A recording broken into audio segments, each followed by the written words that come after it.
On peut reprocher aux femmes slaves d'être vénales. Cependant, c'est ce que recommande maintenant Arte aux femmes françaises. Dans cette vidéo, je vous propose d'analyser et de regarder certains passages du récent documentaire sorti sur Arte qui s'appelle « Les femmes riches ne courent pas les rues ». On va s'intéresser plus précisément à la deuxième partie de ce reportage où on parle des injustices financières que subissent les femmes quand elles sont en couple et encore plus quand elles accouchent et quand elles élèvent les enfants. Pourquoi est-ce que ce documentaire a attiré mon attention et pourquoi j'ai voulu vous en parler? Dans ce documentaire, les journalistes Arte font certaines recommandations aux femmes françaises comment il faut se comporter en couple et notamment dans la matière d'argent avec son conjoint, alors que pour les Russes, ces termes-là étaient évidents et même c'est pour ça d'ailleurs que des Français, des Européens disaient que les femmes russes étaient vénales. Et maintenant c'est Arte qui le recommande aux femmes françaises. Ça me paraît assez ridicule, c'est pour ça que je voulais qu'on le regarde et qu'on l'analyse ensemble. On fait aujourd'hui des mariages d'amour, hein. On n'épouse plus le voisin pour avoir ses terres. On est plutôt un peu moins intéressé dans ses démarches ou dans ses envies amoureuses. Et le problème de ça, des mariages d'amour et des pactes d'amour, c'est que très souvent, on oublie complètement de penser à ses intérêts. Et donc, c'est toujours ce fameux sujet de faut-il partager les dépenses à 50-50 dans un couple? Eh ben, sauf à gagner exactement la même chose, non. Et cela m'a choqué que dans ce documentaire d'Arte, maintenant on explique aux femmes françaises qu'il faut pas partager toutes les dépenses 50-50, surtout après l'accouchement de l'enfant, ce qui était déjà la logique des foyers russes. Je me suis aperçue que l'argent était un sujet tabou. Absolument tabou. C'est-à-dire qu'on pouvait discuter avec mes patients ou mes patientes de tout, de leur sexualité. Je pouvais connaître peut-être leurs pratiques autant que je voulais, mais dès qu'il était question d'un problème d'argent, de réfléchir au budget, de réfléchir à comment l'argent rentrait dans le couple, comment il était un petit peu dépensé, quels étaient les conflits. Je me suis aperçue qu'il y avait un énorme tabou. En France, parler argent, c'est tabou, c'est interdit. Et même dans la vie d'un couple, on ne peut pas parler librement argent alors que c'est nécessaire. Et c'est pour ça d'ailleurs que les femmes russes se font traiter par les Français de vénales, parce que les femmes russes peuvent parler librement l'argent. Les femmes russes ont cette conscience que il faut fonder un foyer, il faut s'occuper du foyer, et pour le bon fonctionnement du foyer, il faut de l'argent. Quand il y a les femmes russes, les filles russes, quand on les élève, quand elles grandissent, il y a toujours cette notion de foyer. Il y a toujours cette notion qu'un jour, elles vont devoir gérer un foyer.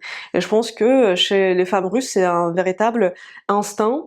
Même je me souviens quand j'étais au collège et au lycée, on avait les cours qu'on appelait les cours de travail. Et les cours de travail, à l'école, au collège, parce qu'en Russie, en fait, au collège-lycée, on appelle ça l'école. Et au collège et au lycée, les cours de travail étaient séparés entre les garçons et les filles. Et pour les filles, pendant ce cours de travail, on apprenait à coudre, à cuisiner, on nous expliquait comment il faut laver le linge, comment il faut s'occuper de la maison, comment il faut faire le ménage. Et c'était pas mal.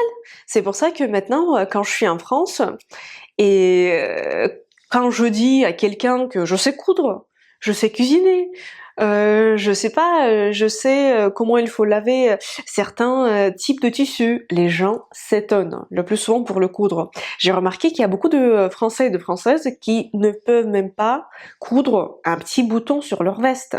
En Russie, on apprend tout ça et ça dure pendant plusieurs années. On a des cours pendant 2 heures par semaine, pendant 5 ans, je pense, les cours.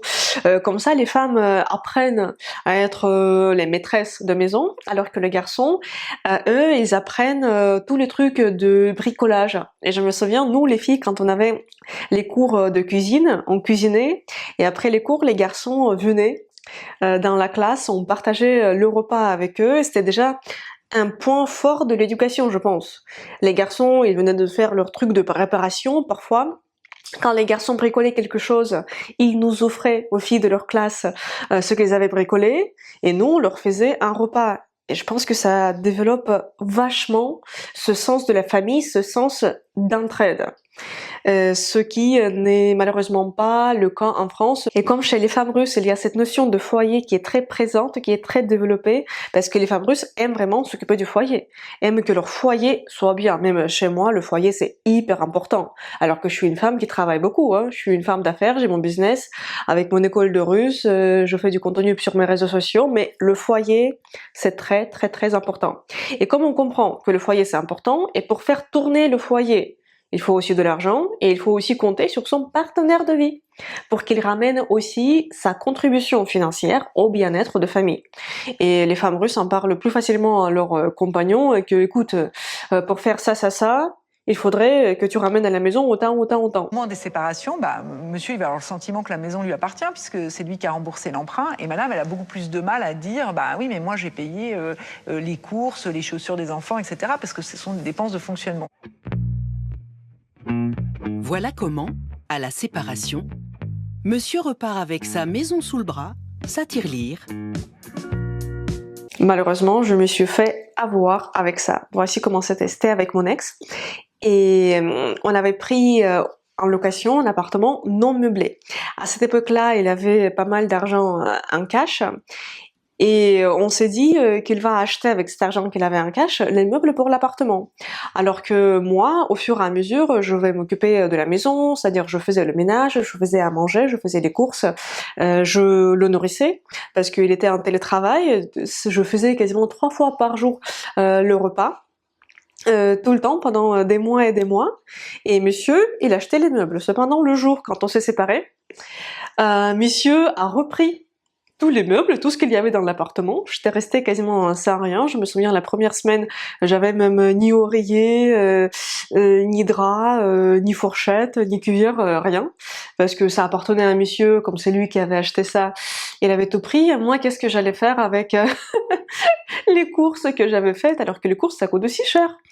Et avec le ménage que j'avais fait, toutes les heures consacrées à ce travail, c'est aussi pour ça que je prends ce documentaire au sérieux, et surtout j'aimerais le montrer aux femmes, à d'autres femmes qui peuvent vivre ce genre de situation que moi j'ai vécu. Ne répétez pas mes erreurs. Quand il s'agit d'achats, de gros trucs qui vont rester ensuite, que vous pouvez théoriquement partager en cas de séparation, payez-les à deux, parce que l'autre personne qui n'a pas payé, elle va contribuer davantage au fonctionnement du foyer, au ménage, à la cuisine, aux courses, et après on reste sans rien. Ne répétez pas mes erreurs. Et on passe au passage suivant. Des pièges sur lesquels la conseillère financière Héloïse Boll alerte les femmes dans ses ateliers d'éducation à l'argent. Quand même, il fallait en arriver là, de faire pour les femmes des cours d'éducation à l'argent dans un couple. Et c'est pour ça qu'on traite les femmes russes de vénales et des mesquines, parce que les femmes russes, quand elles sont dans un couple, le plus souvent, ils vont dire à leur partenaire, écoute, il faut que tu contribues. Et il faut que tu contribues, sauf, je pense que dans le couple où la femme gagne beaucoup plus que le monsieur. Parce que si les deux gagnent à peu près la même chose, avant la naissance de l'enfant, la femme peut travailler pleinement et gagner autant d'argent que son compagnon. Mais après la naissance de l'enfant, c'est impossible pour les femmes, je pense. C'est très rare que l'homme participe à l'éducation de l'enfant, à toutes les tâches ménagères, autant que la femme. Ne serait-ce que quand une femme est enceinte. Elle est enceinte pendant 9 mois, elle n'a pas la même capacité de travail qu'une femme qui n'est pas enceinte. Ensuite, il y a l'accouchement, c'est difficile. Après l'accouchement, il faut perdre du poids. Il faut retrouver sa forme, il faut s'occuper du petit, peut-être que la femme va l'allaiter, ce qui va encore la pénaliser davantage en termes de temps. Et c'est quasiment toujours que la femme s'occupe plus de bébés parce que les hommes ils ont plus de peur. Et c'est tellement de temps et d'efforts pour une femme. C'est pour ça que les femmes russes disent aux mecs, il faut contribuer. Tu contribues comme ça, comme ça, comme ça. Les hommes français pensent que c'est de la vénalité, alors que non, c'est juste la raison. Et maintenant, on éduque les femmes françaises à faire la même chose. Dans les couples russes, l'homme va contribuer beaucoup plus aux dépenses de la famille. Et même selon la logique générale, ce que gagne la femme, elle entretient par exemple elle-même. ou elle contribue également aux grands achats. Cependant, c'est à l'homme de contribuer au bien-être financier de toute la famille. Et pour les Russes, c'est évident. Et même les hommes russes, ils pensent pas que les femmes sont vénales, non. Ils acceptent ça, mais en contrepartie, ils bénéficient aussi de ce climat agréable à la maison. La femme, elle s'occupe de la maison, elle s'occupe de l'homme, elle s'occupe de l'enfant, elle fait à manger, c'est agréable de rentrer chez soi. C'est intéressant parce qu'en Russie, c'est un contrat complètement tacite entre l'homme et la femme, pas besoin d'en parler, alors qu'en France, il faut vraiment l'éduquer et l'expliquer aux gens. Aussi, parlons des premiers rendez-vous. Il y a souvent, il y a des Français qui m'ont dit, eh ben Diana, au premier rendez-vous, madame voudrait que je règle son verre de vin ou son café.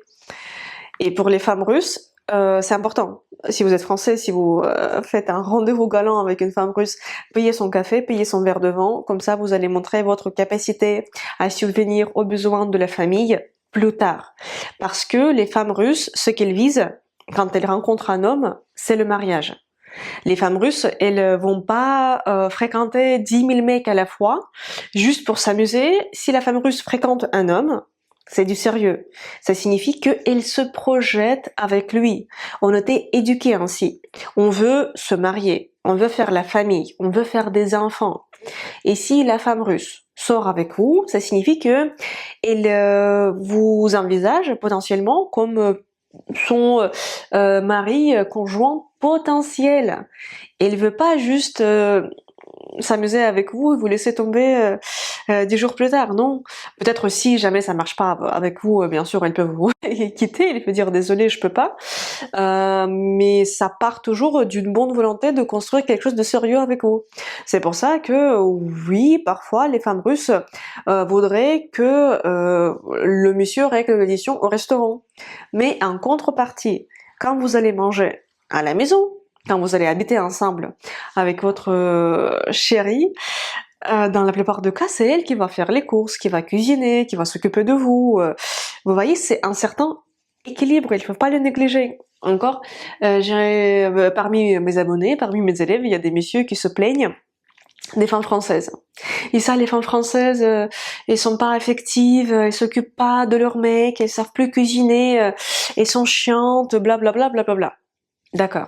Mais les femmes françaises, elles acceptent de payer 50-50 partout, même après la naissance de l'enfant.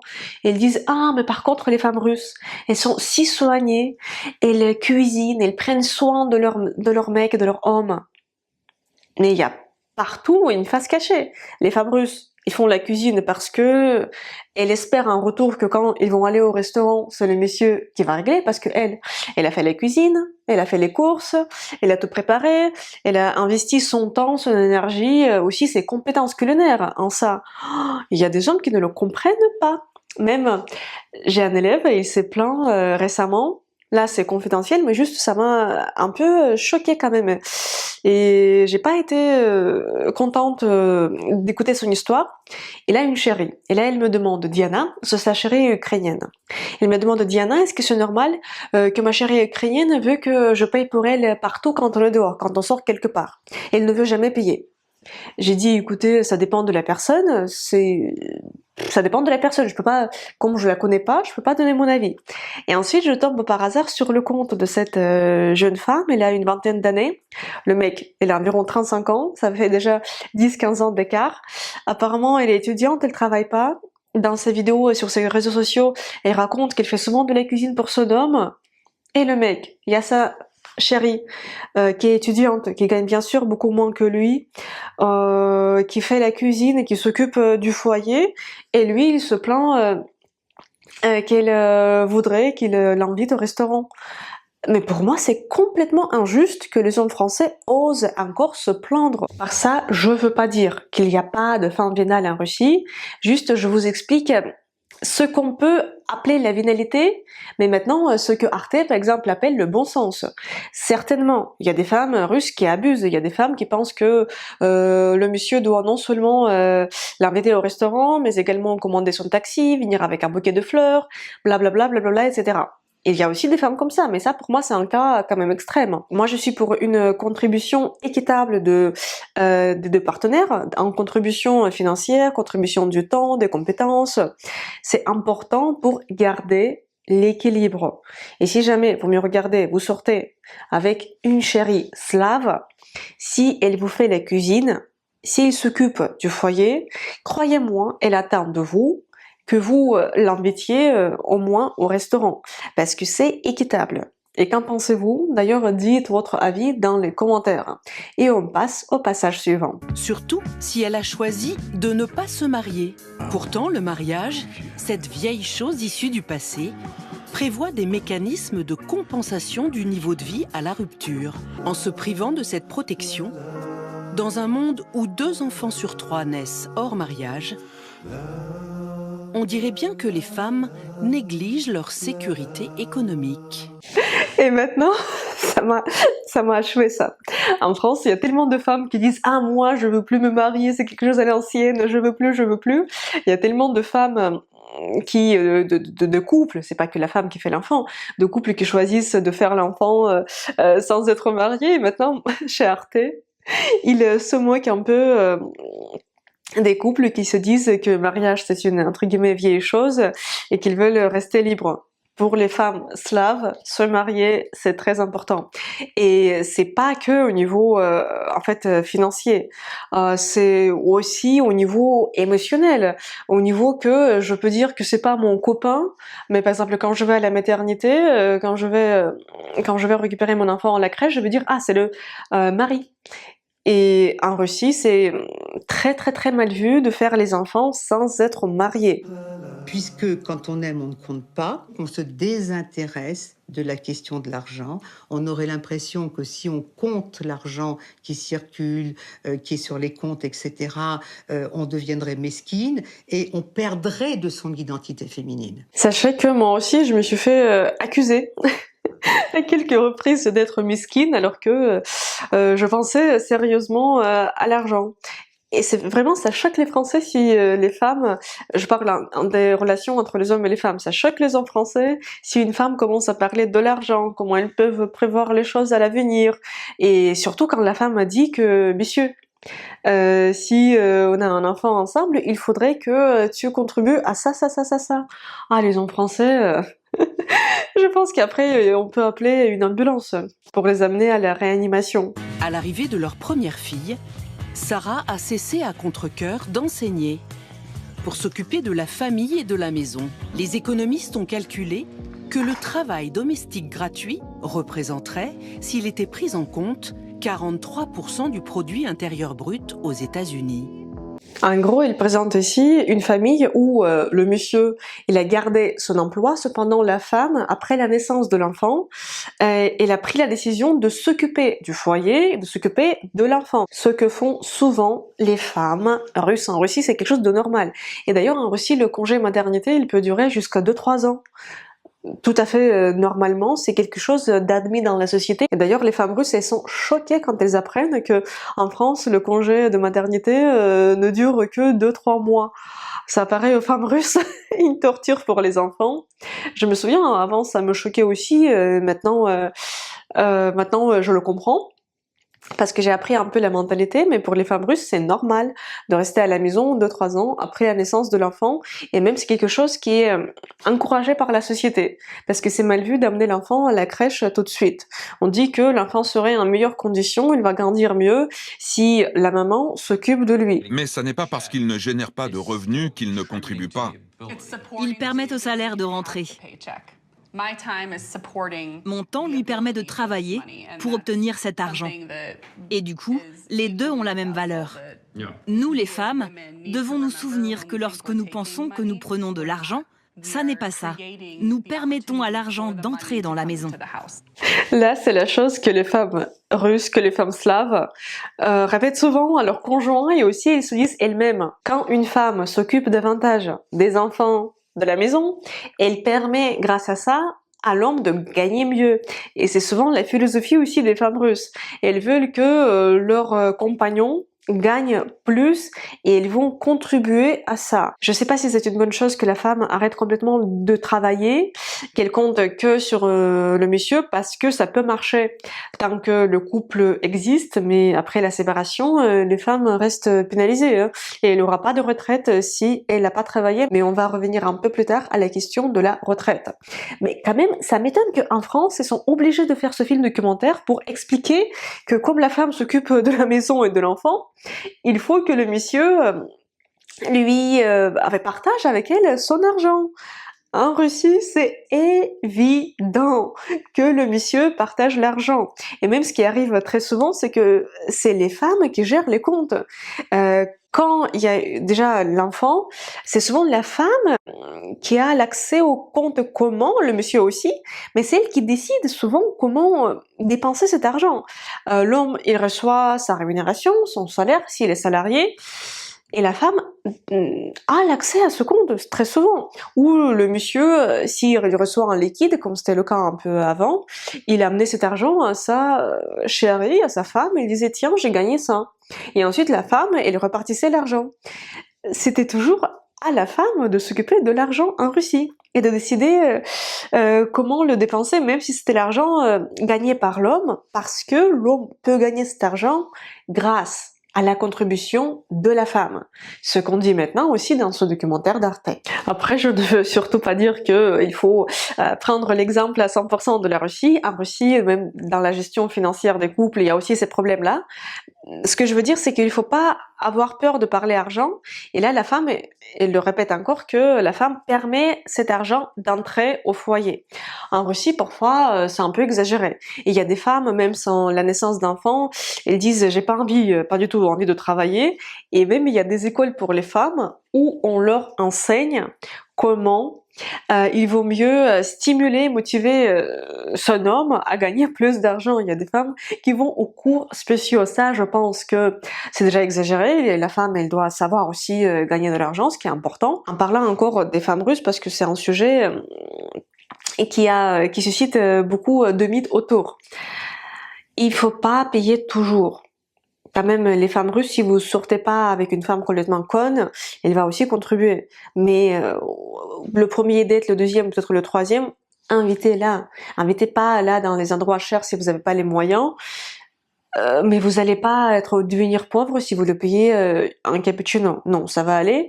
Mais en contrepartie, ensuite, elle va beaucoup prendre soin de vous pour restaurer cet équilibre dans un couple qu'on nous explique maintenant dans le documentaire d'Arte. Mais le vrai moment de vérité, c'est la retraite. Tout ce qui s'est produit plus tôt dans la vie des femmes au niveau du couple et du travail va avoir des conséquences sur leur retraite.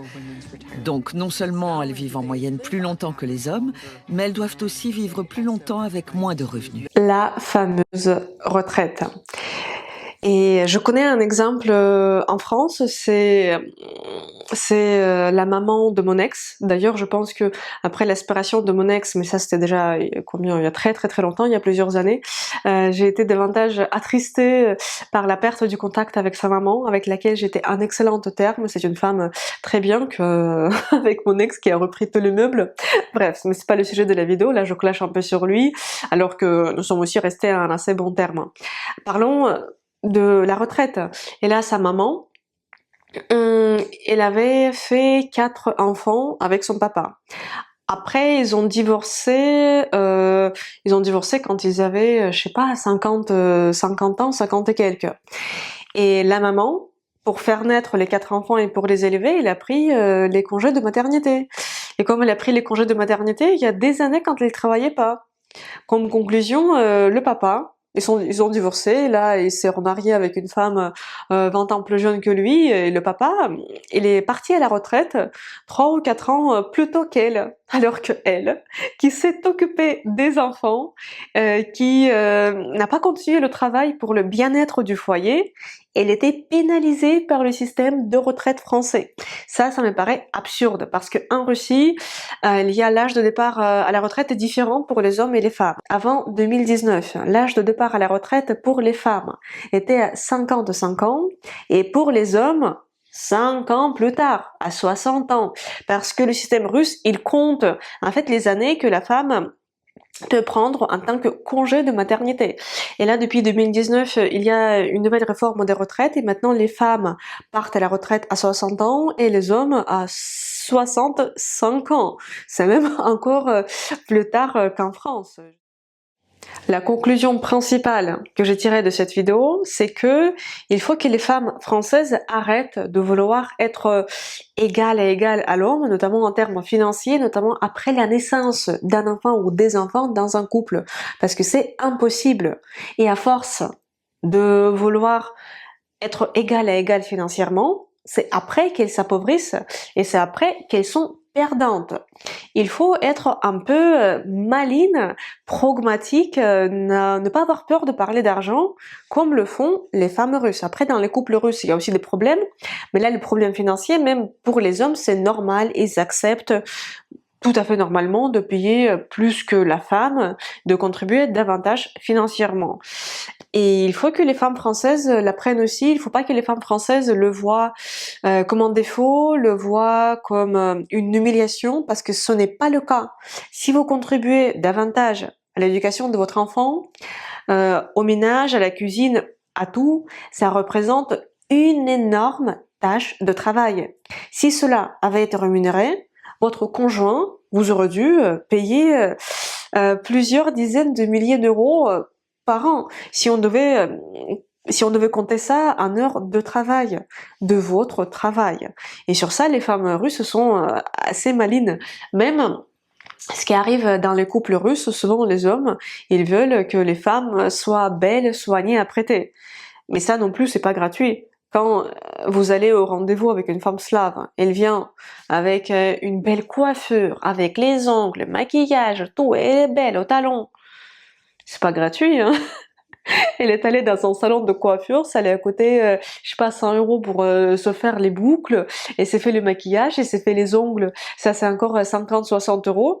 Et à la fin, si vous refusez de lui payer un verre de vin, il s'agit, je suis désolée, d'un truc complètement de radin. Et les hommes russes notamment, ils financent très souvent les dépenses en termes de beauté de leurs femmes. Ils leur donnent de l'argent pour se faire les ongles, les soins de la peau, les soins des cheveux. Ça, c'est souvent une charge que les hommes assument pour avoir à côté une femme soignée, parce qu'il faut aussi comprendre que cela a son prix. Peut-être que les femmes russes, les femmes slaves ne sont pas si vénales qu'on peut les décrire. Peut-être qu'il s'agit au contraire des choses sensées, des choses d'un couple équilibré, des choses d'une répartition équitable des tâches qu'on devrait également adapter en France et que les Françaises devraient accepter pour faciliter leur vie et pour ne pas faire une course éternelle à l'égalité absolue dans tout avec l'homme. Dites s'il vous plaît ce que vous en pensez dans les commentaires de cette vidéo. Et au cas où, si vous souhaitez regarder le documentaire d'Arte en entier, je vais laisser le lien pour le visionner dans la description de cette vidéo. Et si jamais vous souhaitez commencer à apprendre le russe ou améliorer votre niveau actuel, je vous invite à jeter un coup d'œil sur le site de mon école. Il y a plusieurs cours. À partir d'un cours qui vous permet d'apprendre à lire en russe, à lire en cyrillique, à écrire en cyrillique en attaché, en lettres cursives, mais également il y a un programme d'apprentissage complet de russe sur 3 ans qui s'appelle les cours quotidiens de russe. C'est mon programme personnel d'apprentissage de russe en continu. Une nouvelle session commence chaque premier du mois. Vous trouverez plus d'informations et le lien d'inscription également dans la description de cette vidéo. Si vous avez aimé cette vidéo, n'hésitez pas à mettre le pouce en l'air parce que c'est très important pour moi et pour les algorithmes de YouTube. Mettez-le maintenant s'il vous plaît pendant que vous y pensez. Merci beaucoup, спасибо большое. Abonnez-vous à cette chaîne YouTube et suivez-moi sur mes réseaux sociaux parce que je publie tous les jours du contenu sur le russe et sur la Russie. Encore merci d'avoir regardé cette vidéo. J'espère vous retrouver très bientôt dans une prochaine vidéo sur ma chaîne YouTube, sur mes réseaux sociaux ou peut-être dans mon école de russe en ligne. Et pour l'instant, je vous dis до свидания. Au revoir.